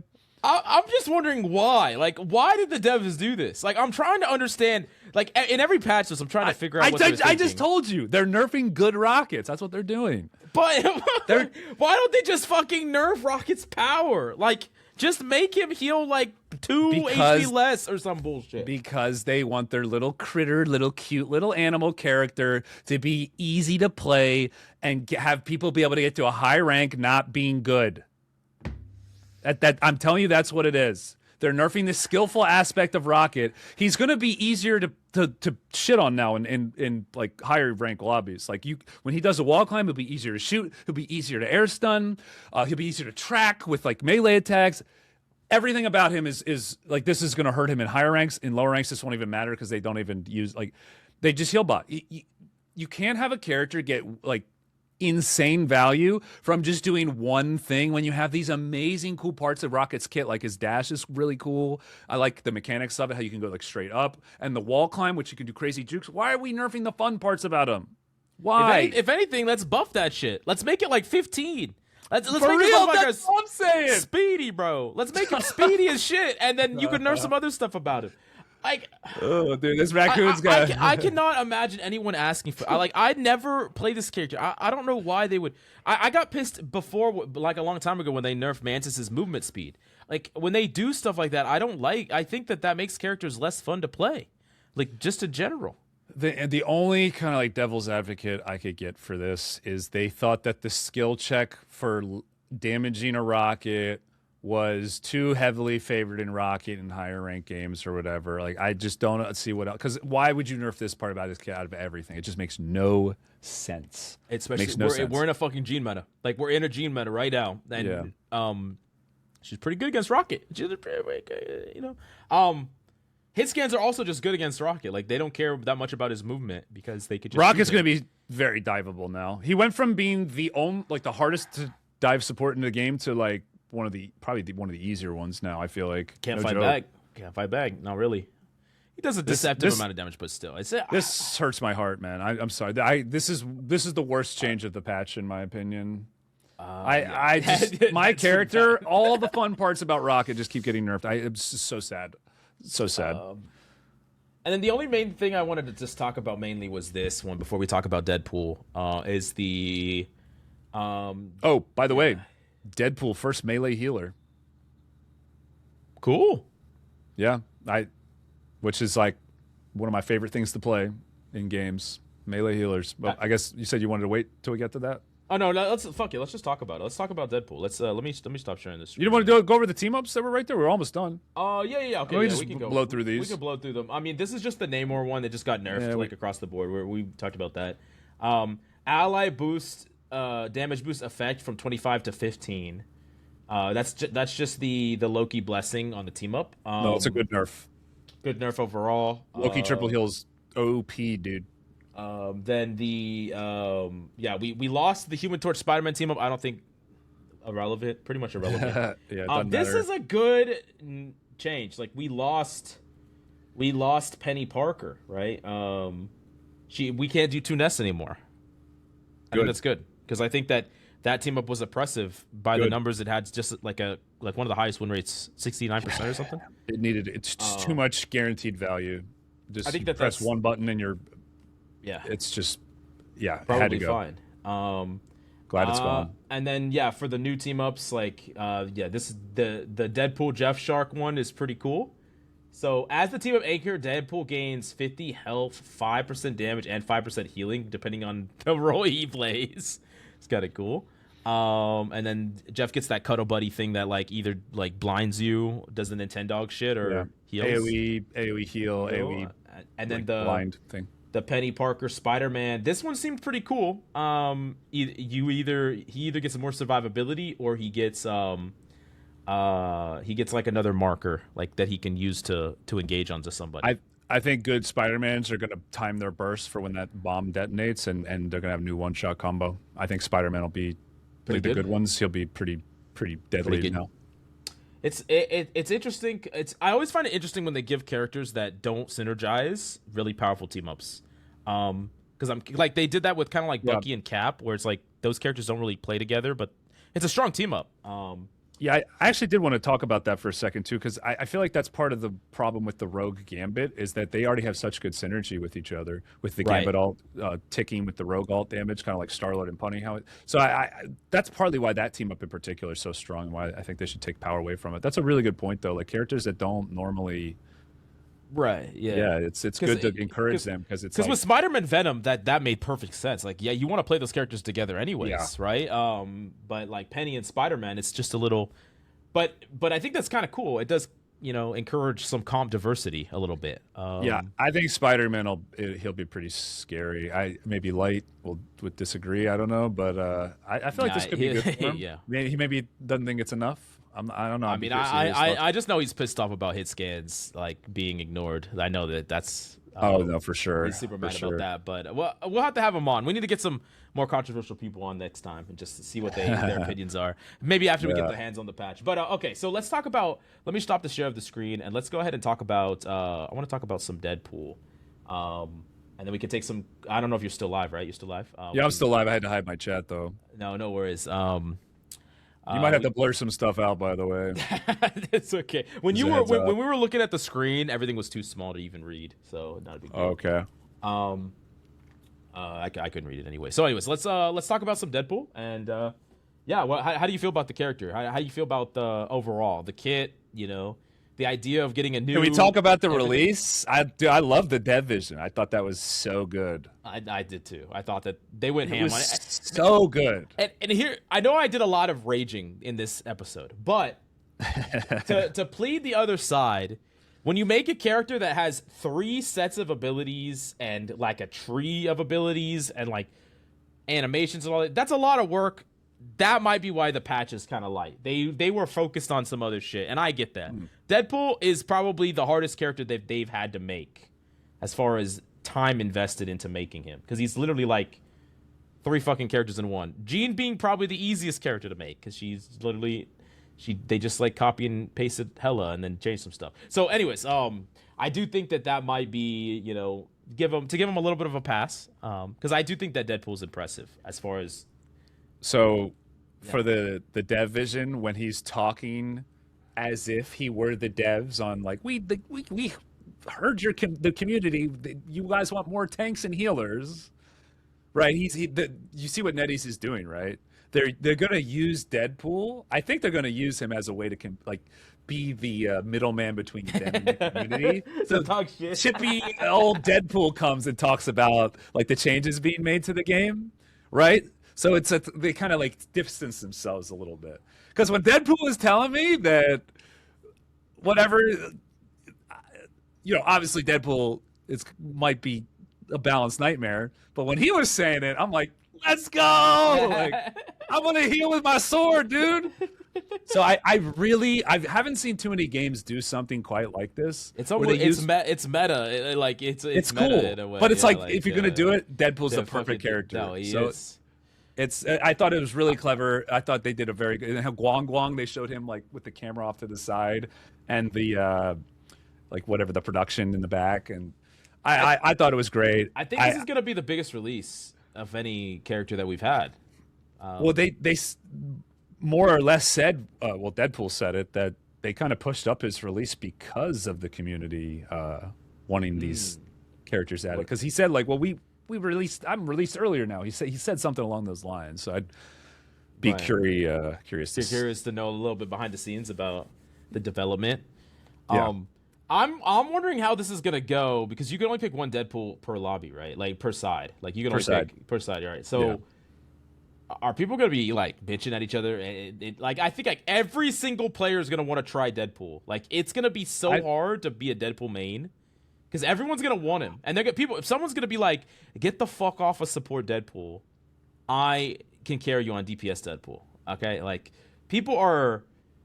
this character is gonna be so popular, like more popular than any other character, because of the sheer numbers. Like every single fucking person. You're gonna see Deadpool in most of your games. Yeah, most of your games, which I think is cool because he is like the most popular Marvel character. I don't think he was before the movies, but he was already like, he was one of those characters that everybody was like, Deadpool's great, you know, like everybody likes Deadpool. Right. But now he's a character where, you know, Ryan Reynolds is playing. Everybody loves Ryan Reynolds, so he's going to be the most popular character in the game from here on till the end of the release. Like, I don't see a character ever being more popular than Deadpool. I don't see it happening. I doubt they'll ever do this again, too. You know, a hero that can do all three roles. That seems like you can only do it with a character like this. Specifically. If it is, it's going to be some like super. I mean, they could do it with they could do it with Iron Man if they wanted. They could go back to older characters and do it. That's actually true. Yeah. From the power level / balance point of view, how do you feel about him? Do you mean like how valuable do you think he's going to be? Is he going to be strong? Like, do you think it's gonna be like super meta, like hard meta right away, or? Yeah, he'll always be meta. He'll always be meta because he'll always have a spec that's probably viable. Right. I'm not exactly sure how they're balancing it. I wish I had more info on it so I could like properly talk about it. But from my point of view, I think in competitive, he's going to be what's known as like a flex pick. Which is you draft him sometimes early on into your draft with like, what characters do you want to lock in for your team first, and then based off of what the enemy team goes or what they ban or what your team gets, you'll move him to whatever character you want. So competitively, like in the esports scene, he's going to be a meta staple forever. He's always going to be a pick unless he's just like completely undertuned. Right. I don't think they'll let that happen, probably. I don't think they will either. So that's why I'm pretty confident in saying Deadpool will always be meta. I don't see a world, unless all his specs are just ass. But if it comes down to like having it be, okay, everybody knows that only DPS Deadpool is good and tank and healer Deadpool really aren't worth playing. But the good Deadpools who truly main the character, right, and don't just say I'm a healer Deadpool, which is probably what I'm going to do, or I only play tank and healer Deadpool, right? Like, you're going to see those people like absolutely destroy, like people who are willing to just play any role. So yeah, like he's going to be very popular, very played. I think it's exciting though, but I think I'm a flex player, bro. I'm a flex player, right? I play tank, DPS, and support. Keep his kit generic and simple. Keep his numbers like on the medium to strong side, and I don't think he'll ever be like a major issue.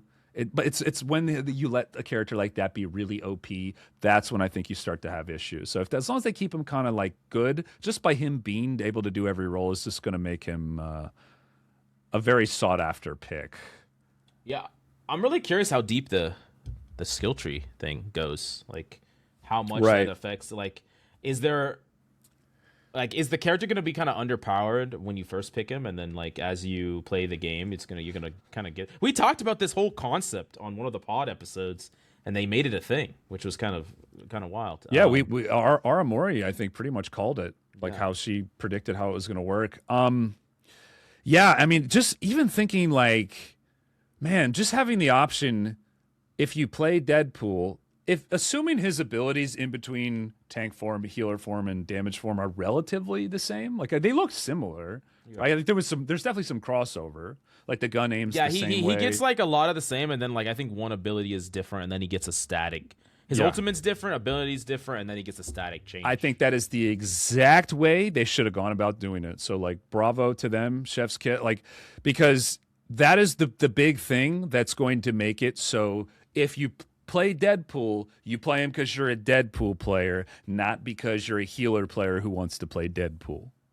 So I think that's going to be right. You still need to know how to play Deadpool, and right. So like what that means is like, okay, we always talk about how healer players on this show at least are the least willing to swap because a lot of times they don't really need to, and healer players don't tend to swap to other roles much.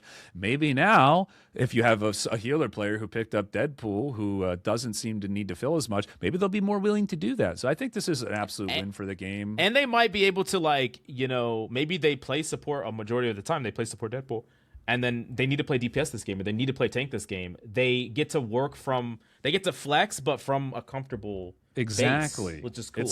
It's great. I mean, honestly, they should do more characters like this. I was saying along the lines of this with I use Iron Man as an example. Like, what if you had a tank version of Iron Man who's is like the Hulkbuster Iron Man? Now, obviously, you couldn't have the same level of crossover with that in something like what they're doing with Daredevil. Which I think if you have an opportunity like this, it's good that they went for it. I think it's exactly what the game needs. It's exactly what the game needs.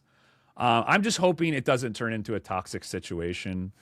It will. It probably will. But because people are going to be yelling at Deadpool because hopefully they keep the crossover high, so all his specs are relatively the same power level.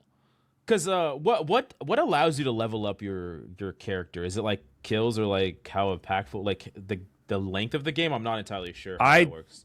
I know nothing about that. Because I think it's really funny. Like, what if a DPS player starts off like 0-5, 0-6, and then you're like, everyone's like swap off, and he's like, no, I just unlogged like my abilities. What? So he unlocks abilities the more. No, it's not like unlock. It's like you can level them up and like make them give them extra effects. Is what it seems like you can do. Oh, I thought that was just for show. I didn't think that was actually part of his gameplay. I thought that was like part of the trailer. Like it was fluff.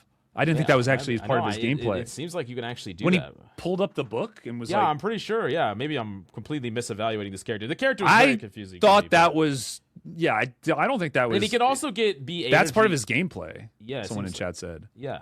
I had no idea. I think he can like add effects to his abilities as time goes on throughout the match. That's what it seems like. Chat. Let me know if I'm wrong or right. He also can take pictures of people that he killed on the ground, and like while he's taking their picture, he's like like he can't take damage, or he like takes like super reduced damage. Like you can kill somebody and then like pose and then like survive like an ult. He took a Magal to the booty. Yeah, but that's like actually like an outplay. Like you could dodge. It's sick. You can dodge like. Oh, but anyways, that is big outplay potential. Being able to immune for a second at a time when you like mid fight, like he's gonna be nutty. I think I mean, he's obviously gonna be so popular. He's gonna be so popular. He's gonna be sick. His kit looks pretty simple with some power. Like he has a shield as tank, like a big AOE shield, a bubble that you can just put down. Winston bubble. And then he also has like a deflect. Winston.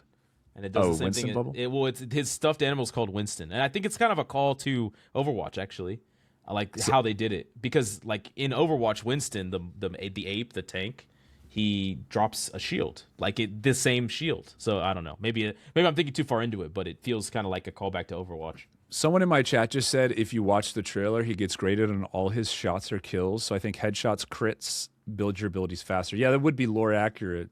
Right. Yeah, it's not my fault I'm 0-5. I just haven't unlocked my abilities that I need to actually kill. Don't make me swap off now. I'm close. I don't know. It's gonna be bad. It's gonna be. I don't know. I'm super excited. I think it's gonna be. I think we're gonna see probably some of the biggest spike in game, like in player base that we've seen in a long, long time. Because it doesn't really matter what role you main. Deadpool's just waiting. He's waiting to be picked. Come on. He's waiting for you to insta-lock it a little bit faster than the next guy. No excuses. I can't wait to have five insta-locks with a Deadpool DPS in my games. Oh, good. But yeah, okay. So yeah, we ranted about Deadpool. We talked about the balance. What do you, any closing thoughts or anything you want to talk about before we can ask some questions to chat? Someone just said, I'm pretty sure he can swap during the fight, but he has to power up after he swaps. Yeah, that would make sense. That I think you have to go and swap though, in I would assume in your hero. Oh, so you restart the book is what he's saying. Like you have to start fresh. Seems like. Yeah, that would make. Oh, we got Gragalbert in chat. Shout out Gragalbert. Hey, bring him in the pod. Here's the invite. Gragalbert, you want to hop on? Give him the link. Give him the link. Give him the link. Give him the link. Get in here, bro. Link. Send him that link. We still got to talk about. I don't know. We're just gonna read some comments with chat, but I'm curious what Greg has to say. If he's around. Let me see if he wants to. Get a little bit of. I could bring Carcat in here to bitch about Black Panther. He has probably a lot to say about that. But yeah, no, I can cut any dead space in the pod in between things, so it doesn't matter. I mean, we're just about wrapping up, right? Oh, he says he's hopping in. He says he's hopping. All right, let's go. Let's do a little season 6 freestyle, Gragalbert. Right, people don't know. Me and Gragalbert, the way we met was he invited me on his stream back in our League of Legends days. And I came on and did a freestyle on his stream because I saw him doing it. It was like the first time I'd ever done something like that, like freestyled. And it turns out I love freestyle rapping. And I do it for fun. And we've been friends ever since. I've known Gragalbert for, like 7 years. Met him at TwitchCon. Bro, like, was buying me drinks for my birthday. It's a good long-time buddy of mine. Turns out we both ended up picking the same hero in the same game after we had both quit League of Legends. Essentially, it'd become like the same type of content creator, pretty much identical. And unbeknownst to either of us, I go and look, and we're both rocking like pretty much the same amount of like viewers and followers. It was crazy. It was crazy. It was good to see my homie come on the up and up. Gragalbert's a good buddy of mine. Let me give him an invite. We're doing an unofficial Hulk podcast. Oh yeah, we could ask him about the changes. Yep. I'm trying to find. I can't find his name. Where is he? Gragalbert, just send me a message, dude.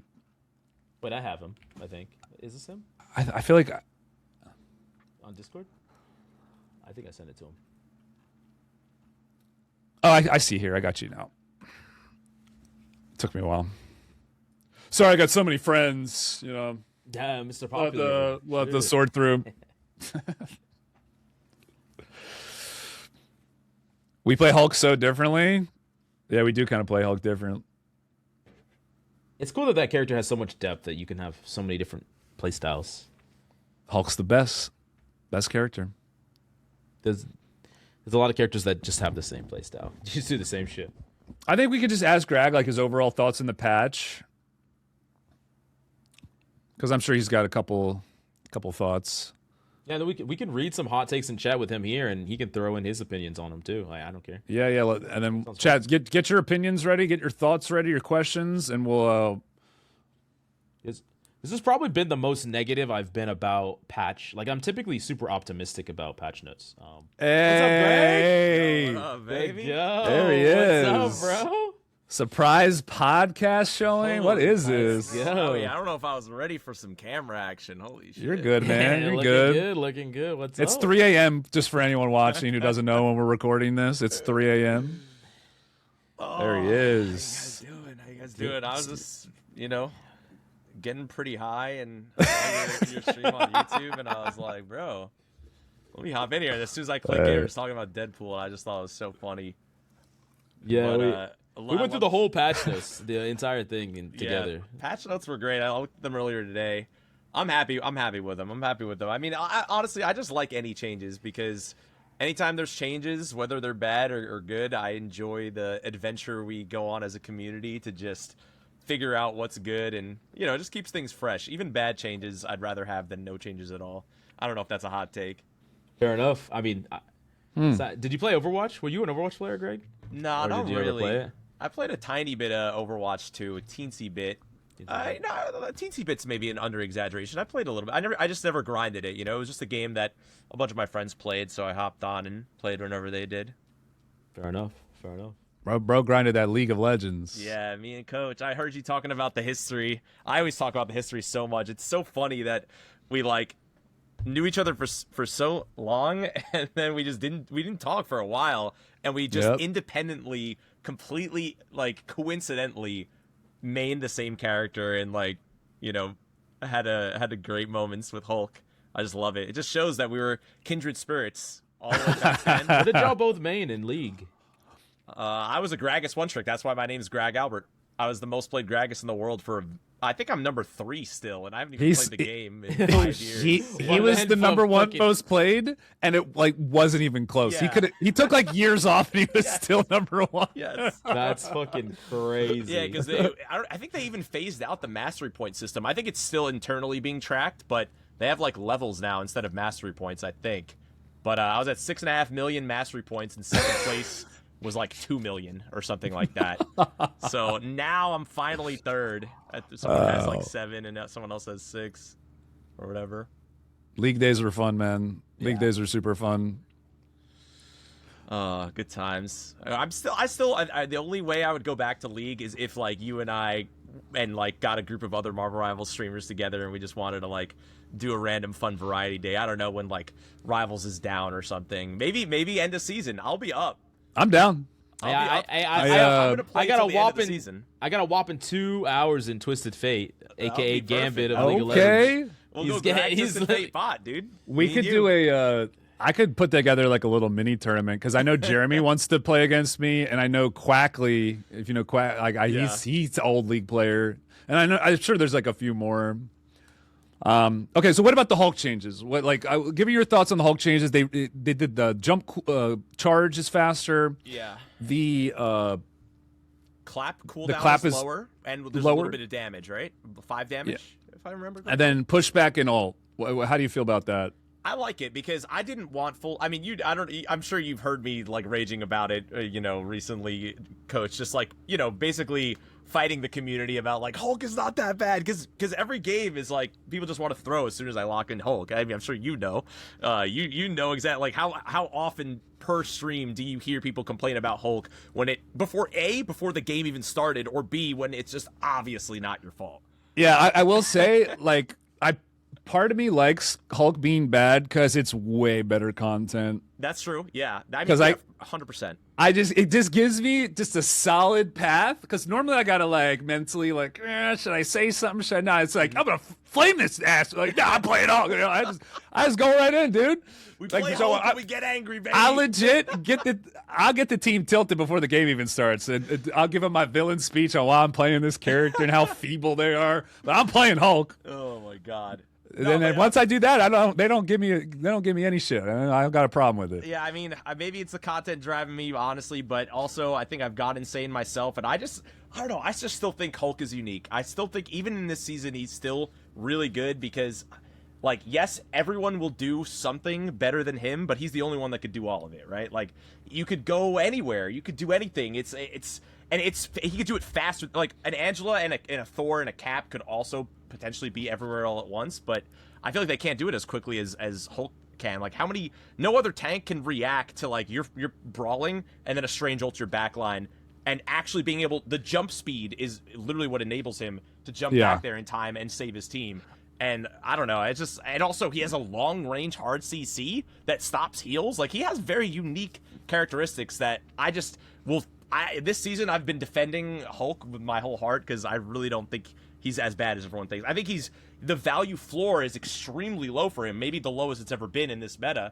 But that's a good way to put it. And that's how I think the game is, though. Every character has different value floors, and when a character's value floor is so high where even if you've never played the character before, you'll add a shit ton of value, that's when a character's over 2. Yeah. But the value ceiling is always almost infinite with every character. It's very rare. Even fucking with Black Widow, the throw character, if you're a god aimer, you will be carrying your games, It's kind of interesting that you say about that about value floor, because I think that's how the community evaluates characters more than they should, probably. Well, I think a lot of it's perception of like the most dominant negative opinions, like streamers. Hulk sucks. Remember when Jeff sucked? Yeah, remember when Wolverine sucked? Yeah. Right. Because I think like as an example in DPS, I think Bucky has probably the highest value floor out of like every DPS, and like so that like there's never a game where I Bucky disagree. is just. You think so? I think he has such a high value floor. Just I can't aim on Bucky for shit. You don't even need to aim on that character. I can get on big projectiles. He has pretty big projectiles. I'll get a Mr. Fantastic, and I won't miss a shot. Well, that's another reason why everyone in every video I ever make tells me that Mr. Fantastic should be A tier or S tier or whatever. I mean, I get that comment all the time. Yeah, Mr. Fantastic, I don't think will ever be good in the highest ranks, just because he's too easy. Like I feel that's the thing is value flow. Yeah, I guess you're right. Yeah, yeah, like pretty much what he said. Bucky's the same way. Like a lot of these characters have these high. Oh, dude, I'll be fucking like going through like a $2 million lock, bro. I'll be doing like an operation, you know. Like we literally play. Our both of our best CVS picks are Mr. Fantastic. Both of our best support picks are Rocket. Me and Coach are just literally like just. Thing? You like Thing? Do either of y'all watch basketball? I don't know if either of y'all watch basketball. Nah, not really. Not at all. Not much anymore. Do you know who Wemby is? I don't know if you know who Wemby is at all. Yeah, because I was watching the Spurs versus Thunder matchup. One of the casters said Wemby made a dunk, and they said, "Oh, I didn't know Mr. Fantastic was real." I was like, "What the fuck?" Like, what's he talking? Yeah, I was like, "Oh shit!" I was like, "God damn." That's funny. But Bro, Greg, how you feel about doing a little freestyle? Freestyle. Oh shit! On the pod? I don't know, bro. I might be a little too high on that shit. Well, I could do a little beatboxing for you. I could do a little beatboxing for you. I haven't gotten a chance to beatbox for somebody to freestyle. Oh, beatbox. Well, I don't want to do it if I'm the only one doing it. Then it's gonna look like I laid out the beat and you drop the heat, you know, type shit. What are we doing? All right. Well, I mean, I don't even know how it would sound though. You know, like both. Yeah, no. Let's do it. If it's bad, we'll edit it out. All right, here we go. I'm not editing it out, Chet.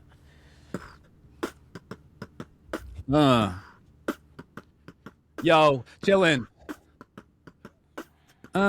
Yeah. Yo, we chillin' with Gragalbert like Fat Alba. We so cool. Yeah, we take the kids to school. We doing Hulk smash. We do a party bash. We doing this straight take to the top. No crash. Air stun. Get the shit. We got the fun coming at you. Yeah, Jeremy is buns. Doing this shit all day. Climbing ELO. Everybody says Coach making shit like free throws. Yeah, we do this shit with Coach Mills. Yeah, pay the bills with the podcast. Yo, that shit so ass. We doing this shit like we puff pass so easy. Yeah, I'm sleazy. Hulk dropping dimes from the sky so easy. Yeah, you get behind these. Dropping beats like rap from the 90s. Yo, Coach, get a hiney. Coming with my punches from behindy. Yeah. We just tell you. There we go. Perfect, dude. Oh man, that just brought me back. That's the whole intro. Like that's the intro. We're not doing anything else. It's just that. All right. Q&A time? Is it Q&A time? It's Q&A time, I guess. Yeah. Holy. Oh, that was good, dude. Thank you for that. I was telling him the first time I had ever freestyled was on your stream. There you go. First time. There you go, reliving the glory days. All right, you guys got your chats? Should we just start taking questions, or? I'm not streaming, bro. I'm just chilling here. Yeah, it's all your chat. It's your chat. Oh, it's just my chat. I mean, I can grab questions from the YouTube video too, but I was just vibing. All right, well, Chad, thoughts on the meta or things you want us to know? Or, dude, I'm so out of it right now. Well, yeah, because you just laid down fucking 18 bars of heat. You gotta cool down a little, you know what I'm saying? Like, sorry, I'm really cringe right now. I'm so cringe right now. I apologize for. Okay, here we go. How high value of a ban would you put Deadpool, since it would be multiple characters technically? Very high. That's why I think he's going to be a permanent meta staple. And if you don't have a Deadpool player, chances are the enemy team does. So I think Deadpool will always be a okay ban. That's why I say like they got to try and maybe not make him too OP. Thoughts, guys? Like, they got to kind of keep him mid, I feel like. Jack of all trades type of character. My question is, how many people do you think will throw if I ban Deadpool on day one every game? If we do 3-stack and just ban Deadpool every game, what do you think? What's the over under on throwers versus not throwers every game? I don't play ranked first weekend. That's my rule, bro. I just do not play ranked first weekend ever, or Fuse. I'll be playing my first ranked game on Monday. That's for sure. Coach, why did you and Albert quit League? You want to answer that? Why did we quit? I mean, I don't know if we quit League for the same reasons necessarily. I had a moment. I had a moment where, I used to play the game and enjoy being a team player and making plays around my team and helping them and stuff. That was like my favorite thing to do. I love playing. I basically invented Gragas support, to be honest, and it became meta in Worlds. But when I climbed to my peak. The only time I climbed to my peak is when I started being a selfish-ass motherfucker, taking every single resource from every single person, letting them die right next to me to get gold, and just completely be the worst piece of shit teammate ever. And then I instantly hit, like, my peak rank immediately playing top lane doing that. And it just made me not like what being a League of Legends player meant. Like, you have to be so arrogant and dismissive of your team that they have less value to you than a minion in order to actually climb consistently. At least solo queue. I don't know. Maybe if I played an Oregon, that's why I would only want to play it with friends ever again. I'm not trying to play a game where you have to literally hog all resources to actually give yourself solo carry potential. For those of you guys watching who don't know, a minion, it's not the thing from the Pixar movies or whatever.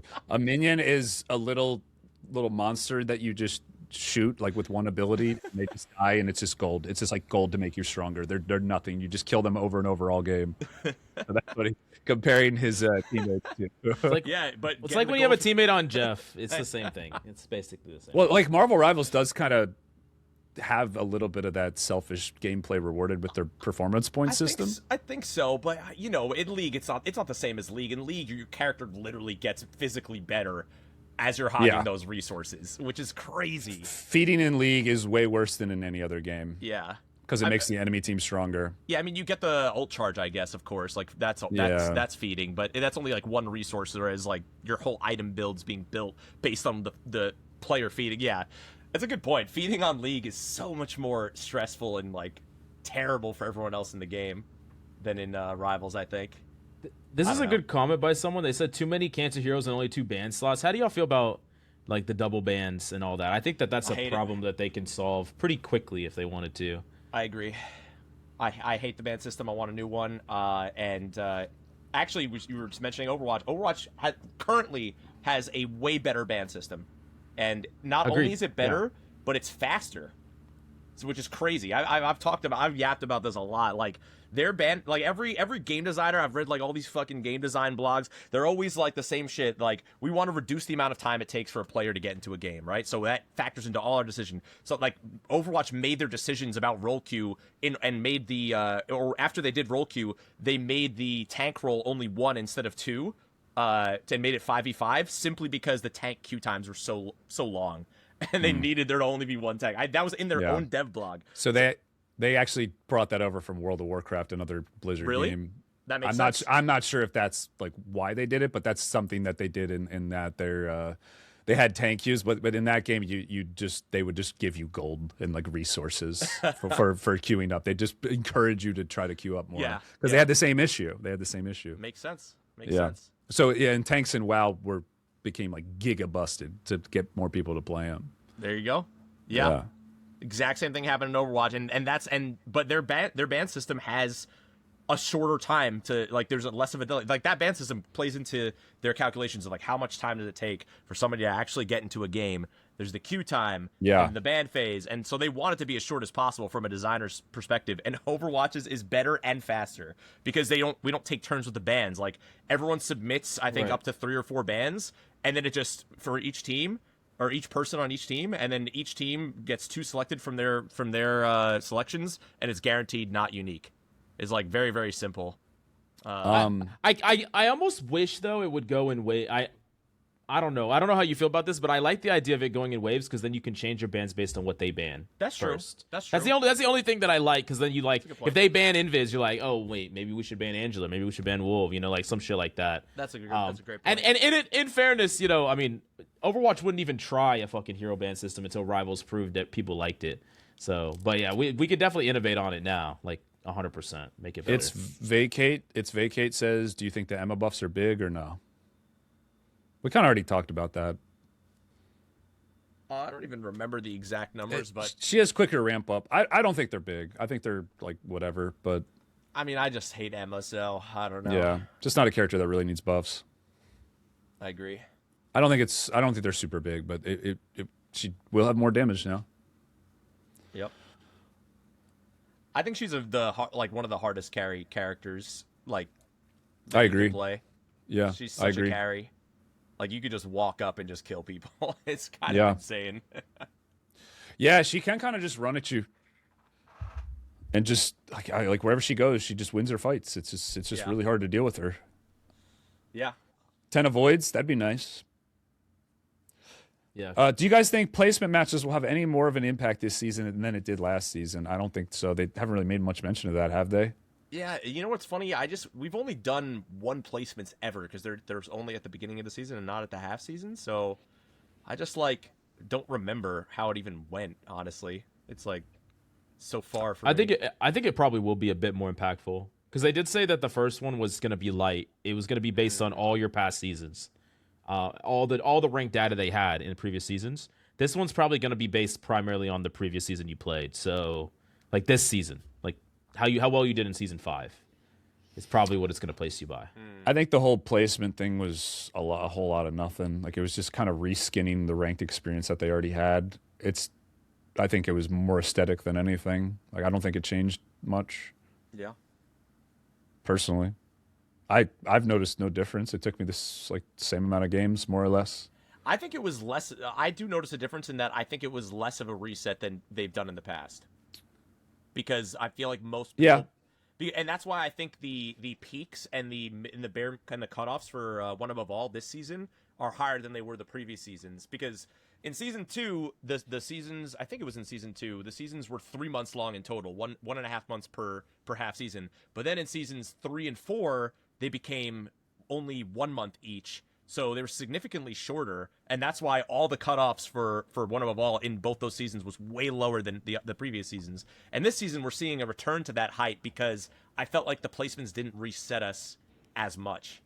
I thought it was more just there's more people. I mean, the main thing it's doing is it's stopping Smurfs is the main thing it's doing. And at least Smurfs at the bottom ranks because I watch Paz. He just grinds unranked to GMs every day. That's all he does.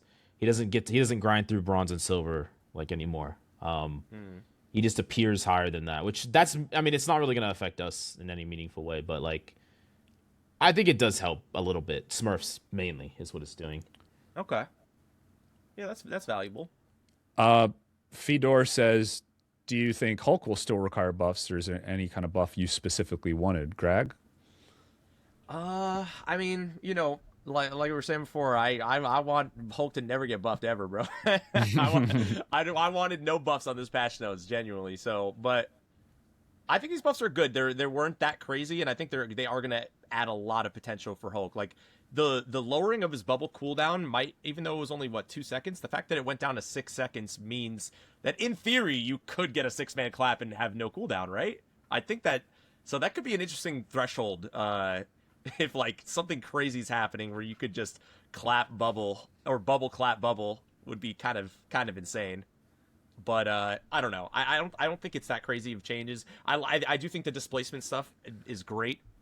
I think he really needed that. I think all Hulk players would agree that getting hard CC'd feels okay because if you're getting choke slammed or fucking frozen, I get it. It makes sense that it's gonna stop me. But for a fucking Jeff to just and it's just now my whole fucking life is ruined. Oh, man. I my don't know, God. Man. It's the displacement. I forgot about that one. The fact that Jeff's right click will literally fully cancel your ult if he staggers the right clicks based on your jump timing. You could just completely keep you in place.